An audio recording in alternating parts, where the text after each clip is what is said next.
কিভাবে পাহাড়ে ডালিম ফুল থেকে একদম প্রাকৃতিক লিপস্টিক তৈরি করা যায় চলুন আজ দেখে নিই। প্রথমে আমরা জঙ্গল থেকে লাল টকটকে ডালিম ফুল তুলে আনি। তারপর ফুলের সবুজ পাতা ফেলে দিয়ে ভালো করে ধুয়ে নিই, যাতে মাটি, ধুলো বা জীবাণু না থাকে। এরপর ফুলগুলোকে ঢেকে 2 থেকে 3 দিন রোদে শুকোতে দিই।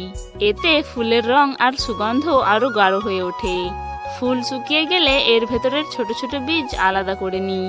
তারপর ফুলগুলোকে অল্প আঁচে আধা ঘন্টা ফুটতে দিই, যাতে এর ভেতরের রং আর অ্যান্টিঅক্সিডেন্ট পানিতে মিশে যায়। এরপর সেই রঙিন পানি ছেঁকে নিই। এই পানিতে এক ধরনের স্বচ্ছ ক্রিস্টালের মতো গুঁড়ো মেশানো হয়, যা মিশ্রণটাকে ঘন আর টেকসই করে। কয়েক ঘন্টা ধীরে ধীরে জাল দিলে বাড়তি পানি উড়ে যায় আর তৈরি হয় লিপস্টিকের ঘন মিশ্রণ। এই মিশ্রণ ঠান্ডা করে শুকিয়ে নিই। তারপর তা গুঁড়ো করে চালনিতে ছেঁকে নিই। এবার একটি পাত্রে সামান্য নারকেল তেল আর মোম গরম করে তার মধ্যে ফুলের সেই গুঁড়ো, ভিটামিন ই আর গোলাপের জল মিশিয়ে দিই। এতে ঠোঁট পায় রং, কোমলতা আর সুন্দর গন্ধ।